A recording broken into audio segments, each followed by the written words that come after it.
नमस्कार दोस्तों, मैं चंदन सिंह नेगी स्वागत करता हूं आप सभी का हमारे YouTube channel tour guide with Negi ji में।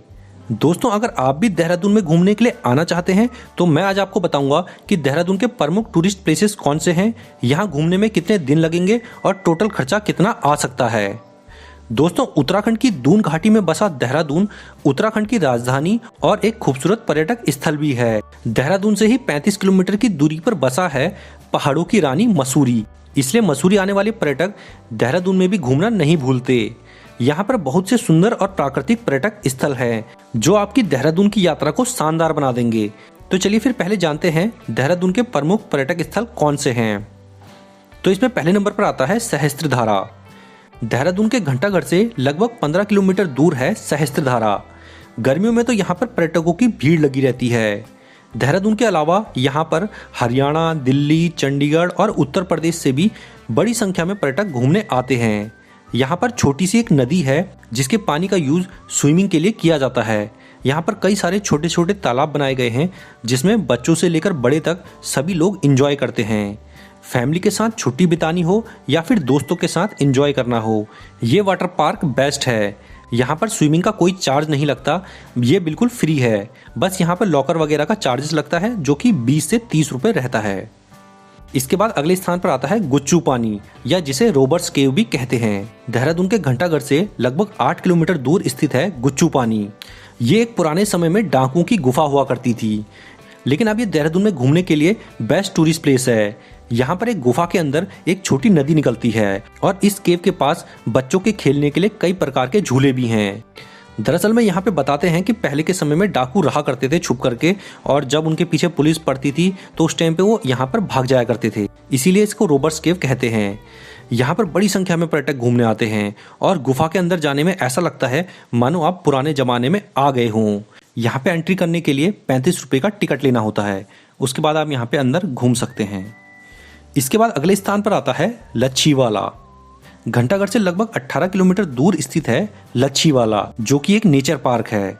लच्छीवाला देहरादून की भीड़ भाड़ से दूर जंगलों के बीच बना एक नेचर पार्क है।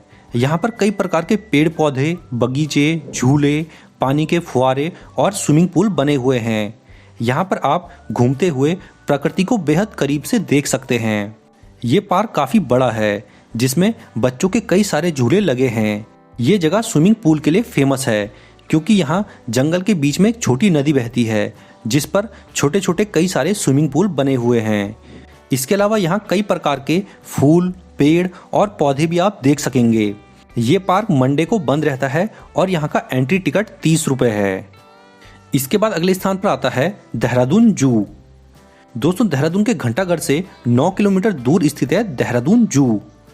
देहरादून में घूमने के लिए ये जू एक खास जगह है जिसे मालसी डियर पार्क के नाम से भी जाना जाता है, क्योंकि यहाँ पर पहले हिरन रखे हुए थे, लेकिन अब यहाँ लगभग हर तरह के जानवर आपको देखने को मिल जाएंगे।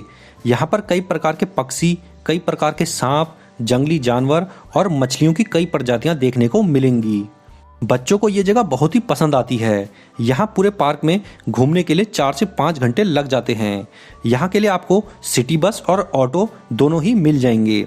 ये जू मंडे को क्लोज रहता है और यहाँ पे जो एंट्री टिकट है वो 20 रुपये है। इसके बाद अगले स्थान पर आता है देहरादून का बुद्धा टेम्पल, जो कि क्लेमन टाउन में स्थित है और घंटाघर से 12 किलोमीटर दूर है। दोस्तों, ये बुद्धा टेम्पल देहरादून में घूमने की एक खास जगह है।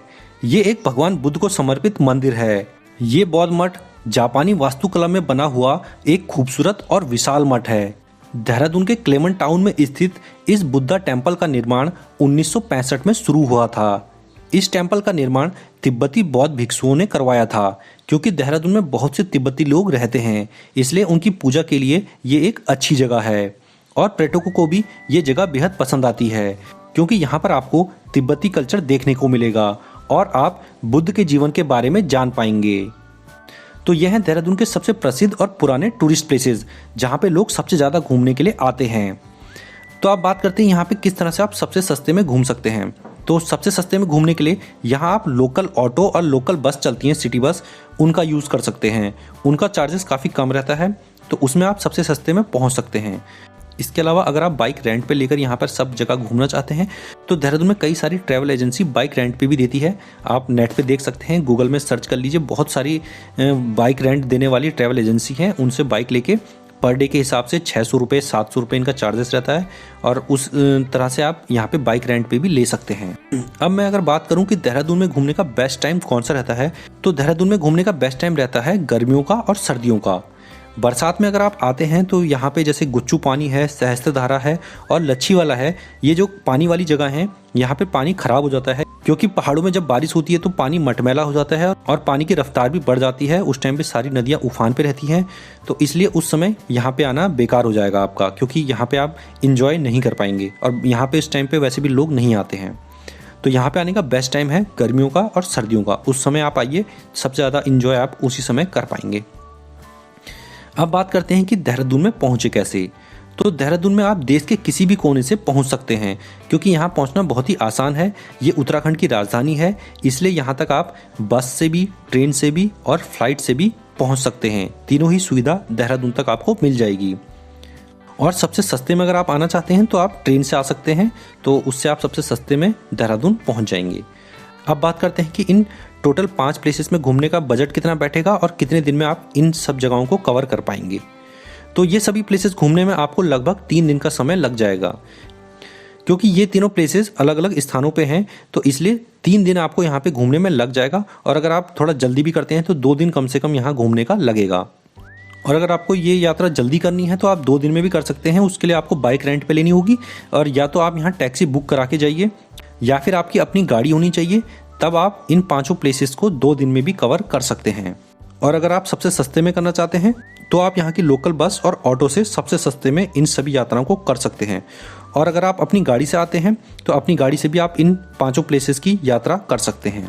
अब बात कर लेते हैं टोटल बजट की कि 3 दिन अगर आप यहाँ पे घूमते हैं तो आपका टोटल बजट कितना बैठ जाएगा। तो देहरादून में घूमने का, यानी अगर लोकल जो भी कन्वेंस आप लेंगे उसका चार्जेस बताऊं तो 500 रुपये लग जाएगा इन 5 टूरिस्ट प्लेसेस पे, अलग अलग जगहों पे जाने पे, क्योंकि 5 टूरिस्ट प्लेसेस अलग अलग लोकेशन पे हैं। अब अगर बात की जाए, जैसे कुछ जगहों पे एंट्री टिकट लेना होता है, कुछ जगहों पे नहीं लेना होता है, तो अगर आप एंट्री टिकट वगैरह भी लेते हैं तो 150 रुपये आपका इन सब जगहों का एंट्री टिकट का भी पर पर्सन का बैठ जाएगा। अब बात करें खाने की, तो 3 दिन अगर आप यहाँ पे रुकते हैं तो पर पर्सन का लगभग 1500 रुपये खाने का भी खर्चा यहाँ पे लग जाएगा। तो होटल की बात की जाए तो सबसे सस्ता होटल यहाँ पे 700 रुपये तक का बैठ जाता है। इसके अलावा आप जितना भी महंगा करना चाहें वो आपके ऊपर डिपेंड करता है। और अगर आप 2 आ रहे हैं तो आपका ये समझ लीजिए आधे आधे में बट जाएगा। लेकिन अगर पर पर्सन के हिसाब से मैं बताऊं तो 700 रुपये एक कमरे का किराया बैठता है एक दिन का, तो 3 दिन का 2100 रुपये टोटल चार्जेस हो जाएगा। तो जो टोटल बजट बैठेगा आपको वो बैठेगा 4250 रुपये। तो 4250 रुपये में आप इन सभी टूरिस्ट प्लेसेस पे घूम पाएंगे और 3 दिन यहाँ देहरादून में रुक भी सकते हैं। तो इस तरह से ये यात्रा आपकी कंप्लीट हो जाएगी। तो दोस्तों आशा करता हूँ आपको देहरादून में घूमने की कंप्लीट डिटेल्स मिल गई होगी और सभी टूरिस्ट प्लेसेस के बारे में जानकारी आपको मिल गई होगी। इसके अलावा भी अगर आपका कोई क्वेश्चन है तो आप हमें नीचे कमेंट बॉक्स में पूछ सकते हैं, मैं आपको वहीं पर रिप्लाई कर दूंगा। हमारे वीडियो आप लोगों को अगर इन्फॉर्मेटिव लगा हो तो हमारे इस वीडियो को लाइक और शेयर भी करना, क्योंकि ऐसे वीडियोज़ बनाने में काफ़ी मेहनत लगती है। अगर आप हमारे चैनल पर पहली बार आए हैं तो हमारे चैनल को सब्सक्राइब जरूर कर लें, क्योंकि हम अपने इस चैनल पर ऐसी ही जानकारियाँ देते रहते हैं। तो दोस्तों इसके बाद हम मिलेंगे अपने नेक्स्ट वीडियो में, तब तक के लिए धन्यवाद। जय हिंद।